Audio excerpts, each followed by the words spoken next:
Hello friends, welcome back to my channel. இன்றைக்கி நம்ம ஒரு ஸ்வீட் ரெசிபி, அதாவது அதிரசம் ரெசிபி தான் பார்க்க போகிறோம். வாங்க வீடியோக்குள்ளே போகலாம். அதுக்கு முன்னாடி நம்ம சேனலில் ஃபஸ்ட் டைம் பார்க்குற வியூஸ் ப்ளீஸ் சப்ஸ்கிரைப் பண்ணி வச்சுக்கோங்க. அப்போ தான் நான் போடுற வீடியோஸ் எல்லாமே மிஸ் ஆகாமல் உடனே உங்களுக்கு நோட்டிஃபிகேஷனில் வரும்.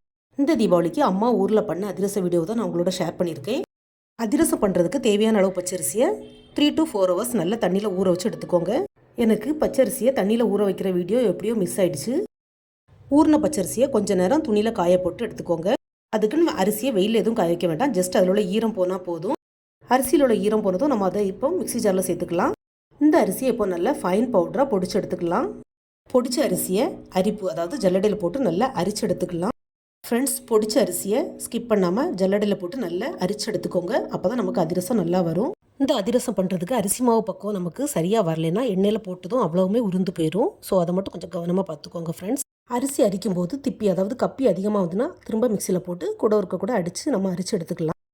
இப்போ அரிச்ச அரிசியை தனியாக ஒரு சைடில் வச்சுக்கிட்டு சர்க்கரை பாகு, அதாவது வெள்ளைப்பாகு ரெடி பண்ணி எடுத்துக்கலாம். ஒரு பவுலில் தேவையான அளவு சர்க்கரை எடுத்துக்கலாம். அதாவது 1 கப் அரிசினா 1 கப்பு வெல்லம், அந்த மாதிரி ரேஷியோ வச்சுக்கோங்க. இப்போ அந்த சர்க்கரை கூட ஒரு 1/4 கப்புக்கும் கம்மியாக தண்ணி ஊற்றி நல்லா கொதிக்க வச்சுக்கலாம். இந்த சர்க்கரை அவ்வளோ நல்லா கரைஞ்சி பாகுப்பதம் வரணும், அது வரைக்கும் வெயிட் பண்ணலாம். அதிரசத்துக்கு அரிசி மாவு எப்படி பக்குவமாக நமக்கு தேவையோ அதே மாதிரி தான் அந்த சர்க்கரை பாகு சரியாக இல்லாட்டாலும் நமக்கு அதிரசம் எண்ணெயில் போட்ட உடனே ஃபுல்லாக உருந்து போயிடும்.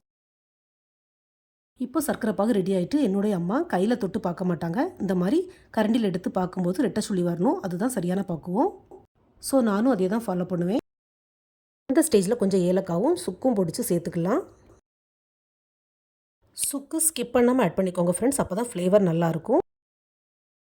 போதும், இப்போ நம்ம கேஸ் ஆஃப் பண்ணிடலாம், இல்லைன்னா சர்க்கரை பாகு முருகிரும். ஃப்ரெண்ட்ஸ், நான் உங்களுக்காண்டி கையில் தொட்டு காட்டுறேன் பாருங்கள், கம்பி பதம் வந்துடுச்சு. ஸோ இதுதான் கரெக்டான ஸ்டேஜு. இந்த சர்க்கரை பாகை நாம் ரெடி பண்ணி வச்சுருக்கிற அரிசி மாவு கூட அரிச்சு சேர்த்துக்கலாம். ஏன்னா நம்ம ஊரில் உள்ள சர்க்கரையில் பார்த்திங்கன்னா நிறைய கல் மண் இருக்கும். ஸோ அரிச்சு எடுத்துக்கிடுங்க. சர்க்கரை பாகை மொத்தமாக ஊற்றாமல் கொஞ்சம் கொஞ்சமாக அரிசி மாவில் சேர்த்து இந்த மாதிரி கரண்டி வச்சு கிளறி எடுக்கணும். கை போட்டுறக்கூடாது, ஏன்னா பயங்கர சூடாக இருக்கும். பொதுவாகவே 1:1, அதாவது 1 கப் அரிசி மாவுக்கு 1 கப்பு சர்க்கரை கரெக்டாக இருக்கும்.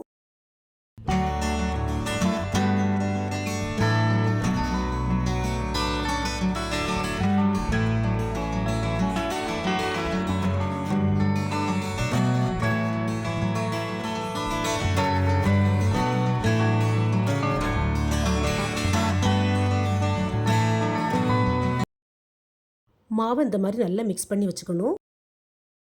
இப்போ அதிரசம் சுடுறதுக்கு மாவு ரெடி பண்ணியாச்சு. இந்த அதிரச மாவை வேறொரு பவுலில் நம்ம மாற்றி வச்சுட்டு அதுக்கு மேலே கொஞ்சமாக நெய் தடவி வச்சுக்கலாம். மாவில் கொஞ்சம் நெய் சேர்க்கும் போது நமக்கு அதிரசம் நல்ல மணமாகவும் இருக்கும். அதே நேரம் இந்த மாவும் சீக்கிரமாக ட்ரை ஆகவும் செய்யாது. அதே மாதிரி இந்த அதிரசத்துக்கு நம்ம மாவு சேர்த்த உடனே அதிரசம் பண்ண முடியாது, ஏன்னா இது கொஞ்சம் செட் ஆகணும், அப்போ தான் பண்ண முடியும். ஸோ காலையில் நம்ம அதிரசத்துக்கு மாவு சேர்த்து வச்சா ஈவினிங் அல்லது மறுநாள் தான் அதிரசம் சுட முடியும். அதிரசம் சுடும்போது கொஞ்சமாக, அதாவது 1 ஸ்பூன் அளவுக்கு கசகசா சேர்த்து நல்லா மிக்ஸ் பண்ணி வச்சுக்கோங்க. பட் கசகசா சேர்க்குறது ஆப்ஷனல் தான். கசகசா சேர்த்து பண்ணிங்கன்னா அதிரசம் நல்லா கிறிஸ்பியாக கிடைக்கும். நீங்கள் இது வரைக்கும் கசகசா சேர்த்து பண்ணது இல்லைன்னா இனிமேல் அதிரசம் செய்யும்போது கசகசா சேர்த்து பண்ணி பாருங்கள், சூப்பராக இருக்கும். அதிரச மாவை இந்த மாதிரி ரெடி பண்ணி ஃப்ரிட்ஜில் ஸ்டோர் பண்ணி வச்சு 2-3 நாள் கழித்து கூட சுடலாம். ஆனால் நம்ம சுடுறதுக்கு கொஞ்சம் நேரத்துக்கு, அதாவது 2 or 3 ஹவர்ஸ்க்கு முன்னாடியே எடுத்து வெளியில் வச்சிடணும். அப்போ தான் அந்த குளிர் மாறும். அதிரச மாவு ஃப்ரிட்ஜில் வச்சு குளிரோடு இருந்தாலும் நமக்கு அதிரசம் சரியாக வராது. இப்போ கேஸ் ஸ்டவ்வில் கொஞ்சமாக எண்ணெய் காய வச்சுக்கலாம். இந்த மாதிரி ஒரு ஆயில் கவர் அல்லது பாலித்தீன் கவர் எடுத்து அதில் கொஞ்சமாக எண்ணெய் தேய்ச்சி வச்சுக்கலாம். அதில் கொஞ்சமாக மாவு எடுத்து வச்சு இந்த மாதிரி கவரை மூடி அதுக்கு மேலே ஒரு சின்ன தட்டு அல்லது ஒரு சின்ன பவுல் வச்சு லைட்டாக ப்ரெஸ் பண்ணி விட்டுட்டிங்கன்னா அழகாக நமக்கு ரவுண்டாக அதிரசம் ஷேப்பாக கிடைக்கும். அதுக்கப்புறமா நடுவில் ஒரு குழி போட்டு நம்ம எண்ணெயில் போட்டு பொரிச்சு எடுத்துக்கலாம். சிலவங்க பார்த்திங்கன்னா அதிரசத்துக்கு குழி போட்டு பண்ண மாட்டாங்க. ஸோ நமக்கு நடுவில் கொஞ்சம் வேகாமல் மாவாக இருக்கிற மாதிரி இருக்கும். பட் இந்த மாதிரி குழி போட்டு பண்ணுனா எல்லா இடமும் நமக்கு ஈவனாக பொரிஞ்சிரும். பாருங்கள் ஃப்ரெண்ட்ஸ், அதிரசம் எப்படி நல்லா பொங்கி வருது. என்னுடைய அம்மா எப்பவும் இப்படி தான் பண்ணுவாங்க. நான் சின்ன குழந்தையாக இருக்கும்போது அம்மாவுக்கு கொஞ்சமாக ஹெல்ப் பண்ணி கொடுப்பேன். பட் அம்மா தான் ஃபுல்லாக பொறுமையாக இருந்து அழகாக பண்ணுவாங்க. அதே மாதிரி நாகர்கோவில் கல்யாணம் விட்டு முந்திரி கூத்தும் அம்மா சூப்பராக பண்ணுவாங்க.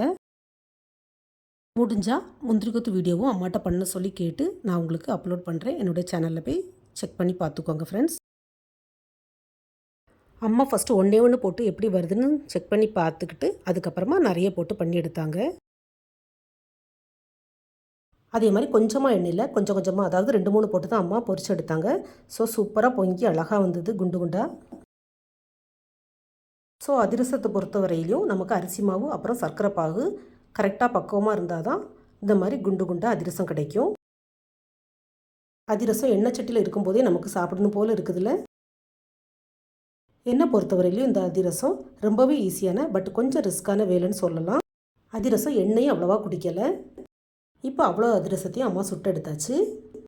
அதிரசம் அவ்வளோ இந்த மாதிரி சுட்டு எடுத்ததுக்கப்புறமா சூடாக இருக்கும்போதே ஒரு ஸ்பூன் போல் கசகசா லைட்டாக தூவி கொஞ்சமாக குலுக்கி விட்டுட்டு அப்புறமா கூட நீங்கள் சாப்பிட்லாம். இதே மாதிரி அம்மா பண்ணிய புட்டம்புது ரெசிபியும் நான் ஆல்ரெடி அப்லோட் பண்ணியிருக்கேன். என்னுடைய சேனலில் போய் செக் பண்ணிக்கோங்க ஃப்ரெண்ட்ஸ். இந்த வீடியோ பிடிச்சிருந்தால் மறக்காமல் நம்ம சேனலை லைக், ஷேர் அண்ட் சப்ஸ்கிரைப் பண்ணுங்கள். தேங்க்ஸ் ஃபார் வாட்சிங். See you soon in the next video. Bye.